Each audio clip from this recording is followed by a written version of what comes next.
Good morning, Dubai. Welcome back to the Lovin Dubai show, where we go through the top trending stories that everyone across the country is talking about. Our top story for you today: Dubai royals share their support for Rafah.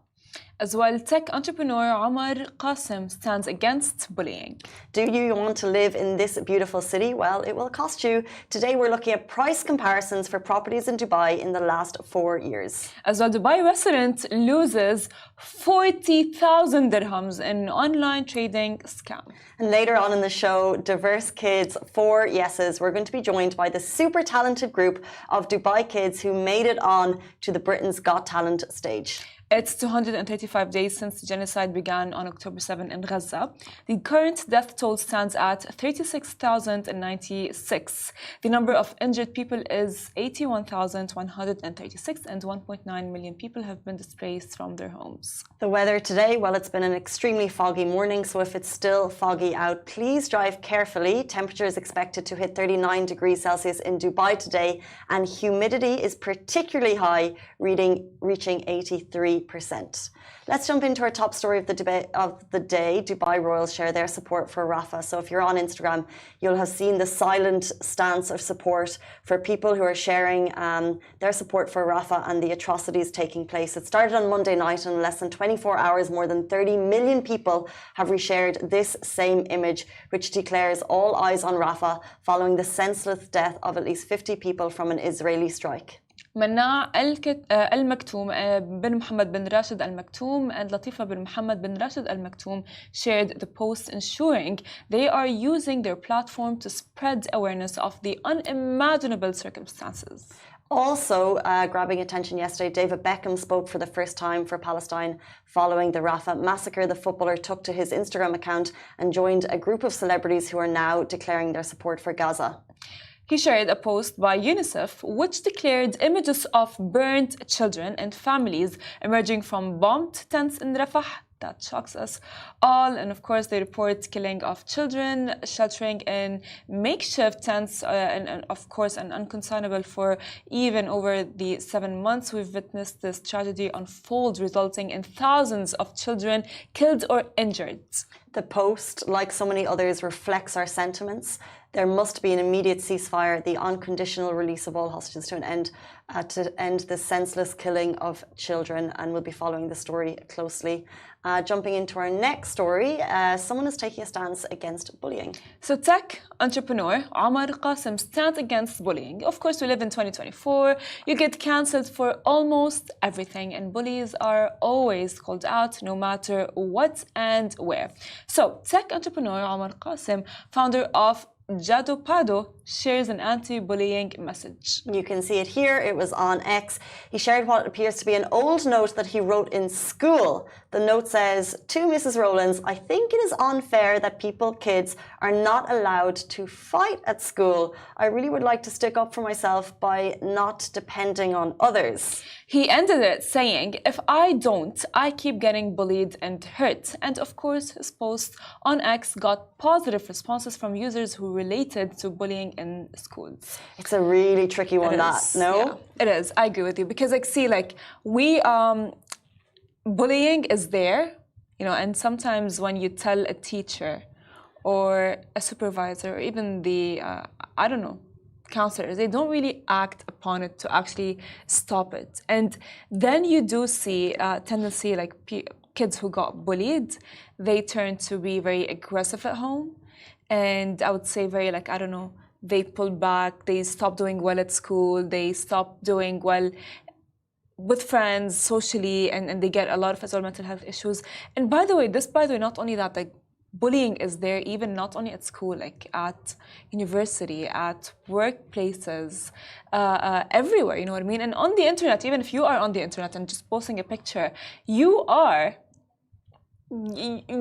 there, you might get bullied. This is the thing, it's so prevalent. It is a thing in society, and you're right, it's workplaces, universities, starting in school. So when schools say that, they have an anti-bullying campaign and, they're very aware, it's like you can't be, because you're not in the psyche of these kids, and it can be silent bullying.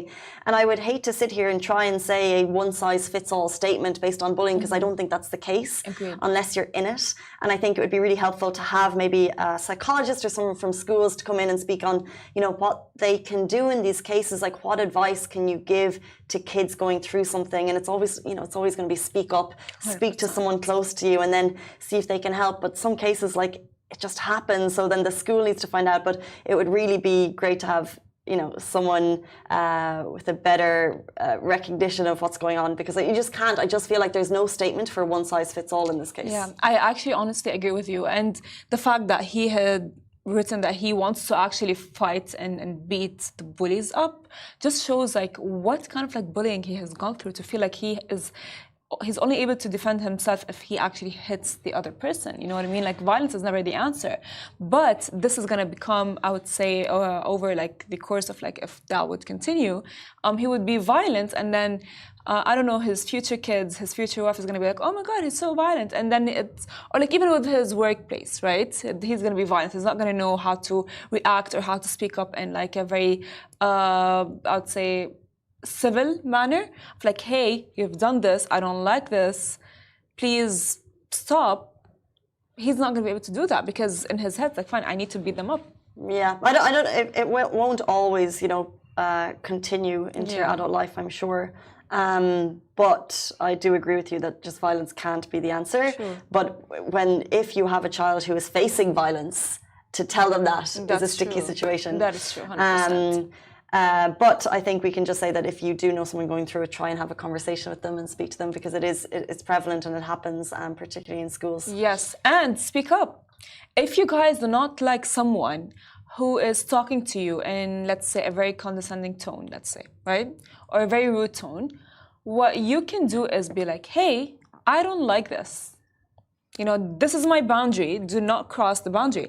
It might not be okay for them. They might not understand, but like, your boundaries are your boundaries, and they do not need to necessarily agree with you. They just need to, I would say, adapt to your own boundaries. So true, and thoughtful words can be a lot more powerful than people think. Agreed. I would say. Kill them with kindness. So if someone is coming at you with fists, then there's things that you can use with your words that could put an end to that. Agreed. Unfortunately, I don't think words are going to help us in the next story. We're doing a price comparison. The rental price comparisons prove that the Dubai property surge continues. So, do you want to live in this beautiful city? Well, it shall cost you. Unless you've been living under a rock, you'll know the cost of rentals has skyrocketed as the population has seen growth, with apartments nearly doubling in comparison in the same year before. And snapshots of property websites show the vast difference in rental prices. For example, studios in Production City can now cost up to 60,000 dirhams a year, depending on the area, and furnished or non-furnished options. In this case, an unfurnished studio, while apartments in JVC have doubled within the past 3 years as its popularity grows. For example, a 550 square feet studio was going for 33,000 dirhams in 2021. Now the same apartment was recently, can be let for 60,000 dirhams. So it's double. It's double the price. So if you were in there at that 33K, either you were getting it for a steal and you're able to afford the 60, or you've moved on. Business Bay, Barsha Heights, JLT, Marina, nowhere safe. In fact, over the last couple of years, we've seen the surge, and it continues. So, and what we're doing is we're just hoping, as humans, that it shall decrease at some point. That we're expecting that little dip is coming, because I think we've all been in that place in the last number of years that either we got the COVID pricing, or like me, you're gonna be moving soon, so you're gonna be seeing all of these things. Honestly, I know that the prices are like, I don't know, high up, but I just have hope. Me too. I'm actually moving soon as well, and I have so hope. And you know why I have hope? I have to tell you. So my hack for renting, which I'd like to share, is if you look at the rental prices, they seem sky high. But, and I've mentioned this on the show before, Allsop and Allsop has a property data hub. It's on their website. It's on the top bar. Click it, and it shows you all the recent, in the last month, year, transactions on DLD for the very apartment you're looking for. It shows you new contract and renewals. And in my searches for the buildings that I'm looking at, what's on the property website page is not the same as the actual transactions going through. So come July, when I'm looking for an apartment to rent, I'm going to go marching in with my property data hub information and be like, but this is what you've got, but look at all the other properties in your area. I think there's a lot of opportunistic landlords out there trying to get a higher price, considering the hype, considering these news stories that the hype continues. Yes. But I do think check that property data hub, and that gives you the actual information of money actually on the table to the DLD for rentals, and that will help you get a proper, reasonable expectation of what to pay. So guys, I think I know who to go to when we're looking for apartments.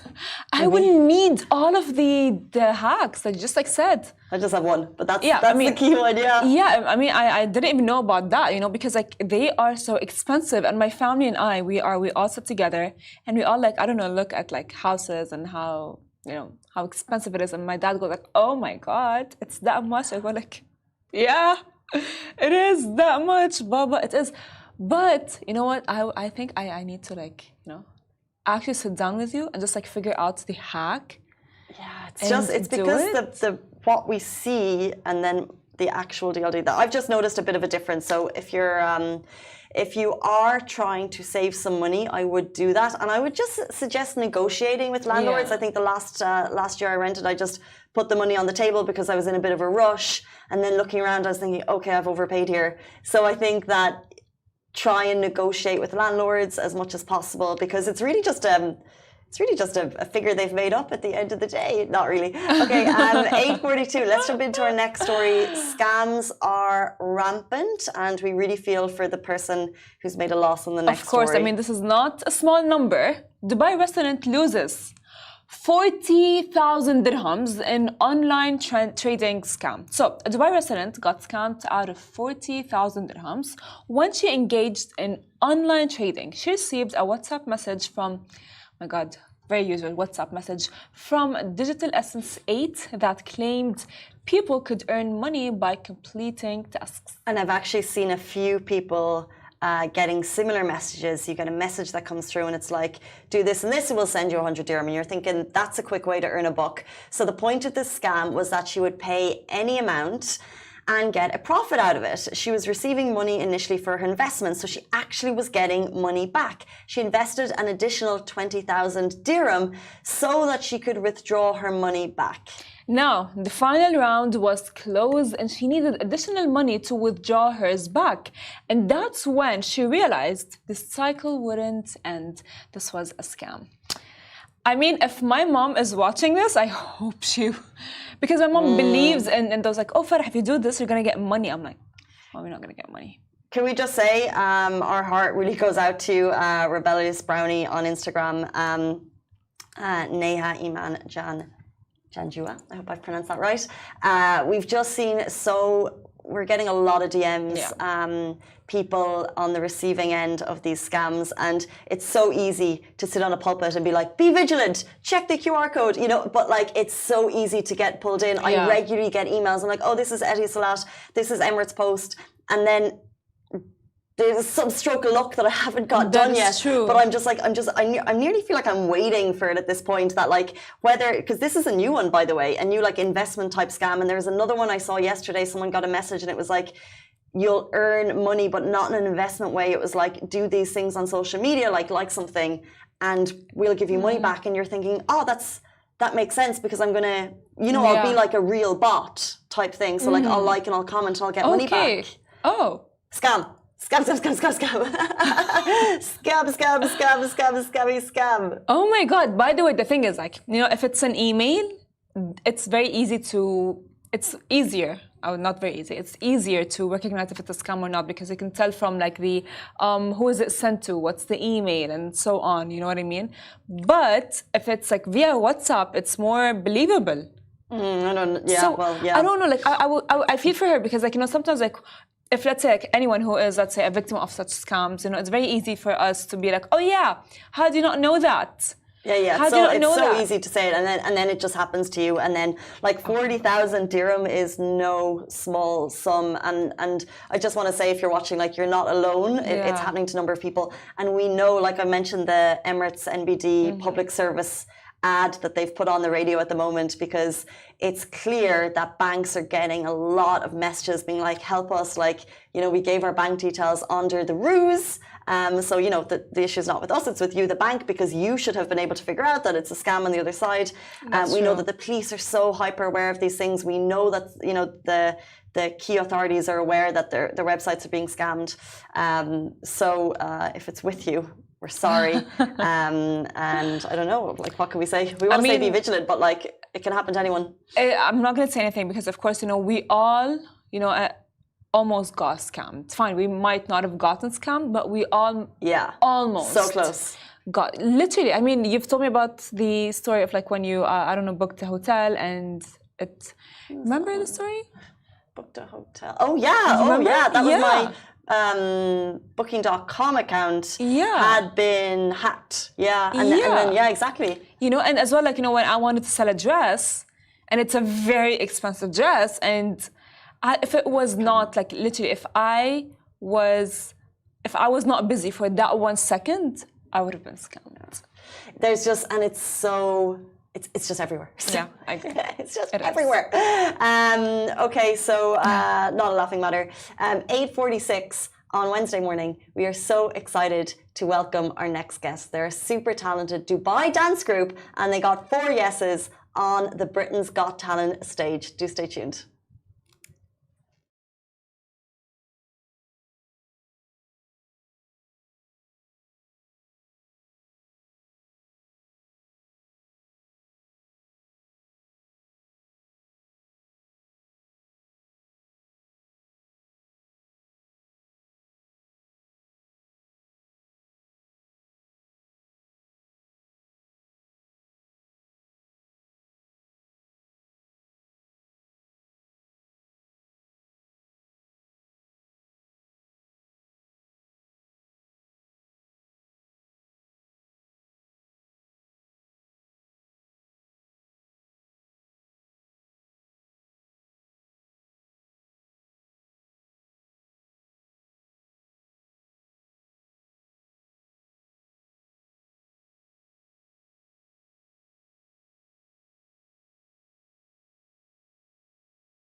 Hey guys, welcome back to the Lovin Dubai show. Today we have amazing talent joining us in the studio. These incredible dancers have wowed the judges on Britain's Got Talent.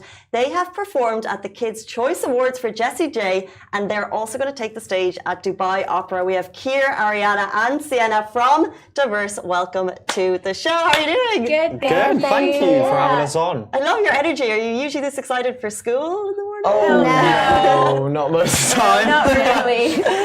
Okay, kick it off. You got 4 yeses at Britain's Got Talent. Like, can you tell us about the whole day? How did it happen? So the whole morning was really special. Like, it's such an amazing opportunity, and being with all of my friends makes it even more special. We woke up really early. We got to like the BGT filming location. We got to do interviews with like Anton Deck and backstage. We got to watch all the other acts as well sometimes, and then we did it, and it was really cool.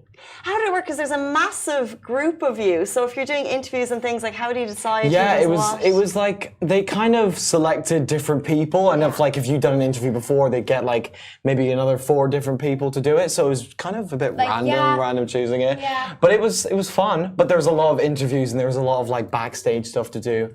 But yeah, it was like a whole day thing. That we spent doing. And then Simon Cowell, he's got this reputation, if you haven't seen the show, as this like nasty guy, but he seemed to like you from the very beginning. He was lovely. Like, I mean, I have nothing bad to say about him. I think he enjoyed it actually a lot. Yeah. And I was very happy because I thought he was going to be mean. Yeah, He was actually very nice. we all really wanted Simon's approval, I think, going into it, because we were like, he's like the big one, kind of hard to please. Yeah. However, he was nice. Yeah. I mean, I had nothing pretty bad to say about him at all. And I think especially because he said you guys have 4 yeses, like made it like such a full circle moment. Yeah. Literally, like even now, because I watched it again this morning, I just have goosebumps thinking about it. And that's me, and I'm just meeting you today for the first time. So what was it actually like? Simon Cowell, 4 yeses, like that Bruno guy got up off his feet and the whole crowd loved you. What was that like? It was a surreal moment, really, because obviously we all watched the show billions of times. We all like love the show. And then like being backstage alone and you see like different things that you've seen on the show before, you're like, oh, that was that. And then being on stage and you're like, oh my God, it's all happening at once. It was kind of like, there's no way to describe it. It was like, crazy. Looking behind and seeing that we're performing on Britain's Got Talent was such a crazy experience. And like, Sienna, like, were you nervous going on stage? Because you were part of the first 4 there. Yeah, I was walking on stage and I was like, okay, I got this. And then I looked at everybody and I was like, oh God, what do I do? I was like so nervous because there was so many people, but it was so fun. It must have been so amazing after, like, you all pulled it together and it just was such like a great show. How much training went in for that one dance? It was a decent amount, a little bit. But because we had to do a recording before, so like almost like an audition in a way. So we did a recording and that took a while because then there was like mics that we had to like get passed around. Yeah. It was like cutting the videos and stuff. So that took a while. And then how do you remember how they came back to us? They came back to us and like, oh my God, we're gonna be on it. Yeah, and then like immediately almost. Yeah. So then we were told in January that we were going to go film it and do it. So it was like January when we went to actually go to London. And then like 2 weeks later we flew out all together. And so what's happening? So they bring you all there and you do a couple of days, and then what happens next? So we actually don't know yet. So we're not too sure. So if you stay tuned on Britain's Got Talent, let's hope and pray. If you share all of the things that we have, if you like and share our posts on Diverse, on BGT, like and comment, hopefully something else can, So it's not a given that you go to the next one. Okay, so we're we're sharing everything on the Diverse page for sure. What was it like going back to school after that? Are you all in the same school or different schools? No, I actually do BTEC at Diverse. I don't go to like normal school because instead of doing A levels, I do BTEC. So I train like full time. What is BTEC? Oh, it's like an A level equivalent. So I do a BTEC level 3. So there's equivalent to 3 A levels, and I basically do dancing and singing almost full time, 9 a.m. to like 8 p.m., 8 p.m. Yeah. So I don't really do normal school anymore. I don't know about Very them. lucky. Yeah. And you guys? So I go to ASD. So after ASD every day, I head to the studios and I train there at least 4 hours a day. I would say I'm there. And then on Fridays as well, we go straight after school, and then we have class on Sunday. Wow. Yeah, I go to North Anglia and I go to dance straight after, and I do like 21 hours a week of dance after school. easily. Yeah, So, easily. yeah, it's a lot of training, but I love it. So it's good. It's so amazing to be so dedicated to something that's so positive and uplifting for people. But for example, when you went back into North Anglia after Britain's Got Talent went live, what was that like? Everybody just kept on coming up to me. I thought I was, I felt like I was famous. Because everybody was like, oh, you're on BGT, oh, you're on BGT. And I was like, yeah, I know. I would so be the same, own it. And like, is it hard to concentrate, I guess, if you're doing VTech, but like, is it hard to focus on school when you've got this going on, like this whole other big part of your life? Yeah, I think that especially because diverse has become such a big part of my life and I love it more than anything. I think that going to school has just become like, oh, I have to do this now. But it's like fab, like I love school. Like, if any of my teachers are watching, I love school. Yeah. We all love school, so it's great. and give people that don't know a bit of background, like what is diverse? What is the Performing Arts Centre? I mean, it's a performing arts school, and the difference between diverse and other performing arts schools in Dubai is we kind of started off doing every range of dancing, and like because we don't do ballet, we don't just do contemporary, we don't just do commercial, we do all of them, and we do even more tap, all of that, and we also do drama and singing, and we do all three at the same time. We have like musical theatre and stuff like that. So I guess the difference between diverse and everyone else is we are diverse. We do everything, and then now we have the BTech, of course. So now it's like a full training course, I guess. Yeah. And especially since diverse has been around for now 16 years, we've all become like a second family, and it's really nice growing up with the same people and like becoming their best friends. I see there's people behind the screen giving a big thumbs up for all of that. Who's here? Who's come with us? Me and Kira's mum and dad, and then Ariana's mum. Yeah. Do you think it's important to have like the support of your family through all of this? Yeah. 1,000%. Yeah, of course. Yeah, it always helps. It's always good. But they're, of course, always supportive. Love you. Of course. Yeah. But even if you're traveling the world, for example, well, Kids' Choice Awards, Jessie J, that was in Abu Dhabi, wasn't it? Yeah. That was Abu Abu Dhabi, the Dhabi. Etihad Arena, and that's why we got picked to do BGT. It was because they reached out to my parents who own Diverse, and saw us performing Jessie J, and they were like, they're great, we want to see them. And then they asked us to audition, and then we managed to get in. So that's kind of how we got to do all of that. And I'd love to just ask you, like, individually, like, do you have, do you have a dream? Do you have aspirations for yourself? Like, do you want to be solo? Do you want to be, like, where do you see yourself in, like, 10, 20 years? When I graduate, I want to go and do I want to try and get into like musicals because I love singing and dancing.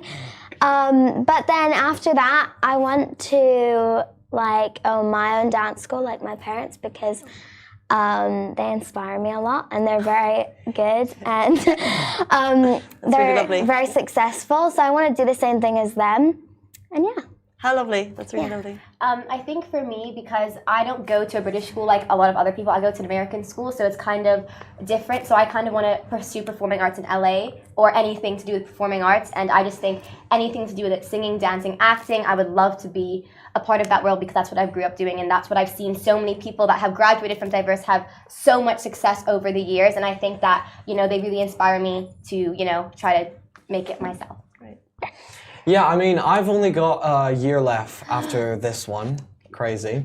And I obviously want to go to a performing arts college, like a musical theatre college. And then after that, be in musicals. I want to do like acting in plays as well, all of the sorts of movies maybe someday, who knows. But kind of a broad range of everything really, yeah. So that's kind of my dream. Well, truly diverse, right?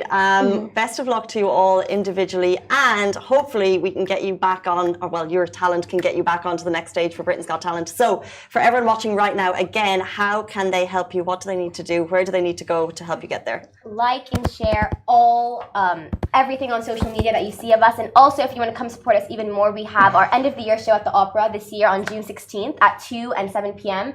and there we're doing our full-on BGT audition because you can't see the full clip on YouTube or on the show, but if you want to come support us, you can watch that then. How great, guys. Love that so much. Keir, Ariana and Sienna, thank you so much for sharing a little bit of diverse with us this morning. That brings us to the end of the show. Absolute superstars. We'll be back with you tomorrow morning, same time, same place. Bye-bye.